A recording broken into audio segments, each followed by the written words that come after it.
안녕하세요. 대단히 반갑습니다. 수필 읽어주는 남자 자한영 이종수입니다. 이번 시간은 698번째 시간으로 나의 신조라는 글을 읽어드리겠습니다. 나의 신조. E.M. 포스터. 나는 벌거숭이로 이 세상에 왔으며 다시 벌거숭이로 사라지는 것이다. 정말 고마운 일이다. 나는 신조란 것을 믿지 않는다. 그러나 현대는 신조의 시대다. 실은 너무나 많은 호전적인 신조가 횡행해서 우리는 그저 자기를 방어하기 위해서라도 자기대로의 신조를 만들어내지 않으면 안 될 판이다. 종교적이거나 인종적인 박해에 의해 갈갈이 찢어진 이 세계. 무지가 지배하고 또 응당 중립적이어야 할 과학은 어이없게도 아첨하는 학문으로 타락한 이 세계에서는 이미 관용, 선애, 동정 정도로는 살기 어려워진 것이다. 관용, 선애, 동정. 정말 소중한 것은 이러한 것들이므로 만약 인류가 이대로 타락하지만 않는다면 그 세 가지는 다시 표면에 나타날 날이 꼭 있게 될 것이다. 그러나 지금은 세 가지로 살아갈 수가 없는 시대이다. 그 세 가지가 가질 수 있는 힘은 저 군화 밑에 짓밟힌 한 송이 꽃처럼 연약하기 때문이다. 한편으로 정신이 황폐해지는 것을 참더라도 우리는 관용, 선애, 동정 이런 것을 그래도 고집하지 않으면 안 된다. 생각하건대 신조는 이런 고집이 변질되는 일, 말하자면 정신이 굳어지는 것이므로 그것은 될 수 있는 대로 피하지 않으면 안 된다. 나는 시시한 헛소리를 미워한다. 헛소리이므로 그것을 믿지 않는 것이다. 그러므로 나는 이런 점에서 이 세상의 숱한 신조의 신앙자, 특히 목구멍만 불편하지 않다면 아직도 그 신조가 더욱 더 필요하다고 외치는 얼굴을 한 교조자 따위와는 견해를 달리한다.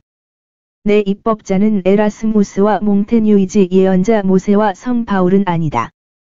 또 내 신전은 모리아의 신성한 사내는 없다. 배덕자도 용서받는다는 환상의 들판에 서 있는 것이다. 내 모토는 이렇다. 신이여, 나는 믿지 않습니다. 나의 불신을 용서하십시오. 그러나 나는 신조의 시대, 내 어린 시절에는 흔히 예정될 줄 아는 그 신앙의 시대에 살지 않으면 안 되게 되었다. 실로 더없이 불쾌한 시대, 갖가지 의미로 더럽혀진 시대다.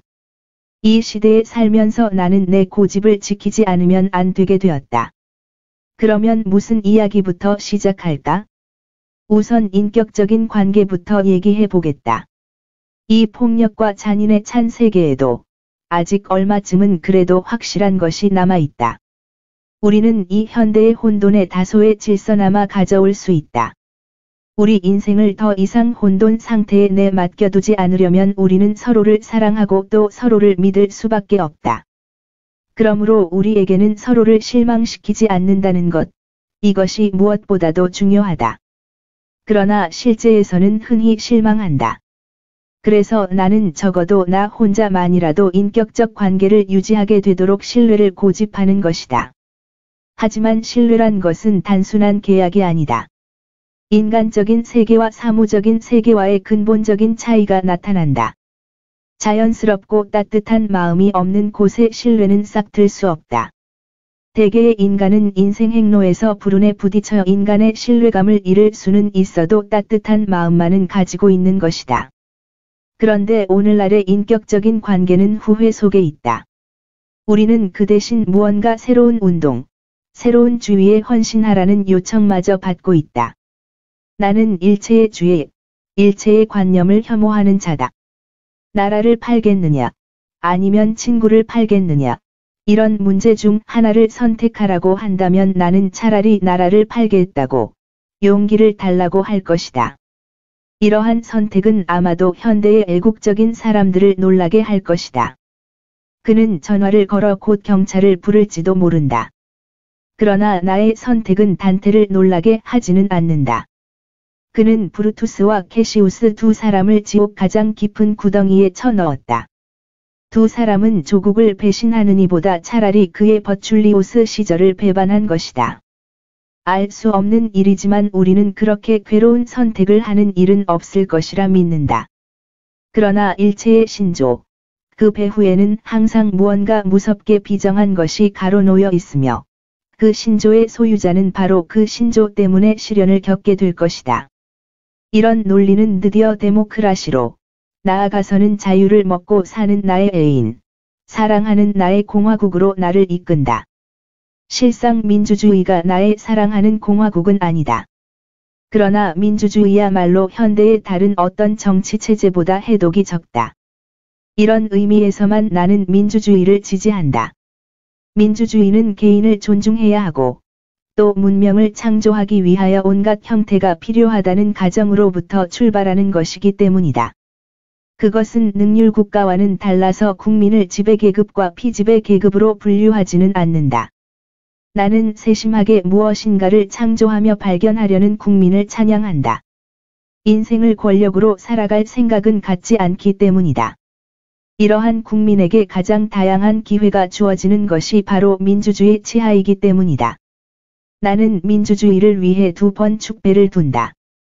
한 번은 그 다양성에, 또 한 번은 그 비판을 허용한다는 데에, 단 축배는 2잔이면 족하다. 3번을 들 필요는 없다. 그 2잔은 나의 애인, 사랑하는 공화국만이 받을 수 있다. 그렇다면 권력에 대해서는 어떤가? 사실이지 우리는 동정심이 많고, 애정이 깊고, 또 진부적이며 너그러운 국민이 되려고 노력한다. 이에 따라 여기 불쾌한 문제가 하나 제기된다. 대체 모든 사회는 권력이 기초로 된 것이 아닌가? 만일 정치가가 경찰이나 군대를 의지할 수 없다면 그들은 어떻게 해서 사회를 계속 지배할 수 있겠는가? 만일 덮어놓고 머리를 얻어맞는다던가, 강제 노동 수용소에 끌려가게 된다면, 비록 한마디의 반항은 할 수 있겠으나 그것이 무슨 소용이겠는가? 그래도 나는 어떤 사람들처럼 이 문제를 어렵게 생각하지 않는다. 물론 모든 사회는 권력 위에 세워져 있기는 하다. 그러나 위대한 창조적인 행위, 올바른 인간적인 관계, 이런 것들은 모두 아직 권력이 표면화하지 못하는 틈을 타고 일어나는 법이다. 따라서 이 틈이야말로 중대한 것으로 그 틈이 오래 존속하기를 원한다. 또 나는 그 틈이야말로 문명이라는 것이라고 말할 생각이다. 어떤 사람은 권력을 이상화해서 되도록 오래 경원하는 척하지만 곧 표면화시켜서 추앙한다. 물론 잘못이라고 생각한다. 그러나 또 한편의 신비가, 즉 권력은 존재하지 않는다고 외치는 사람들 역시 큰 과오를 범하고 있는 것이다. 권력은 어떤 형태로든 존재하고 있는 것이다. 그러므로 우리들의 의무는 권력이 그 상자에서 나오지 못하도록 막는 데 있다. 물론 그것은 반드시 밖으로 나오기는 나온다. 그 다음에는 우리를 죽이고, 우리가 만든 일체의 아름다운 것을 부숴버린다. 다행히도 강자는 항상 큰 바보이기 때문에, 권력이 언제나 표면화되어 있는 것은 아니다. 권력이 결여된 상태를 퇴폐라고 부르는 자도 있다. 그러나 나는 그런 상태를 문명이라 부르고 그 막간이야말로 인간적인 실험을 위한 가장 중요한 때라 믿는다. 지금까지의 인간은 그 자신의 선을 이룩하려 했으나 번번이 실패했다. 앞으로도 마찬가지이리라. 또 그러한 시도야말로 인간의 주제 넘은 짓이다. 이런 말이야말로 과연 엄숙하고 장엄하기는 하나 내 귀에는 여전히 거슬린다. 나는 현대의 세계적인 혼돈을 그리스도교가 능히 수습하리라고는 믿지 않는다. 만일 그리스도교가 현재 사회에 아직까지도 어떤 영향을 주고 있다면, 그것은 그 영적인 호소에 의해서라기보다는 배후의 금력에 의해서인 것이다. 과연 과거에는 그리스도교의 영적인 힘이 있었다. 그러나 현대의 광적인 풍파를 가라앉히기 위해서는 우선 그 내적 정신을 완전히 새로이 할 필요가 있다. 만일 그렇게 된다면 아마도 그것은 그리스도교적인 형태에서일 것이다. 물론 많은 사람들이 나와 견해를 달리 할 것이다. 그들은 기독교가 실패했다는 단정을 심하게 반박할 것이다. 아니면 실패는 그야말로 인간의 사악함에 기인하는 것이니, 거기에야말로 기독교의 궁극적인 성공을 증명하는 것이 있노라 주장하는 사람도 있을 것이다. 그들이야말로 커다란 꽃무늬 글씨의 신조 소유자이고, 나의 신조는 아주 하찮은 신조다. 내가 여기서 그것을 끄집어내는 것은 현대가 잠옷 격렬한 중대한 시대인데다가 우리에게는 그래도 언론의 자유가 있으므로 이때 우리의 소신을 조금이라도 말해두고 싶기 때문이다. 생각건대 그러한 자유 또한 오래 가지 못할 것 같기 때문이다. 이상은 한 개인주의자, 한 자유주의자의 고백이다. 이제 그는 자유주의가 그 발밑에 굴러 떨어지고 있음을 보고 처음에는 매우 부끄러워하며 실망에 잠긴 듯하다. 그러나 그 다음 그는 주위를 둘러다 보고 특별히 부끄러움을 느낄 이유가 없음을 알게 된다. 왜냐하면 남들도 역시 같은 불안에 쌓여 있음을 보았기 때문이다. 개인주의, 이것만은 아무리 벗어던지고 싶어도 벗어던질 수 없다. 영웅적인 독재자는 자기 시민을 짓밟을 수 있고 모든 일에서 그 획일화를 기할 수 있을 것이다. 그러나 아무리 그래도 시민을 용해시켜 하나의 인간으로 빚어내지는 못한다. 왜냐하면 그의 힘으로 될 수 없는 일이기 때문이다. 이 불가피한 사실로 해서 사람들은 전체주의의 궤도에서 탈피할 수 있다. 항상 모든 인간들의 가슴 속에는 삶의 기억과 죽음의 예감이 숨어 있으며, 그것은 동포에게서 유리된 자기를 의식하게 되는데, 그 결과는 오히려 그들과의 영혼 교류를 가능케 한다. 나는 벌거숭이로 이 세상에 왔으며, 다시 벌거숭이로 이 세상에서 사라지는 것이다. 정말 고마운 일이다. 왜냐하면 그것은 내가 입은 셔츠 빛깔이 어떻든 그 속은 항상 벌거벗은 알몸이라는 것을 생각하게 하기 때문이다. 끝 좋으면 좋아요 구독 알림 설정 눌러주세요. 감사합니다.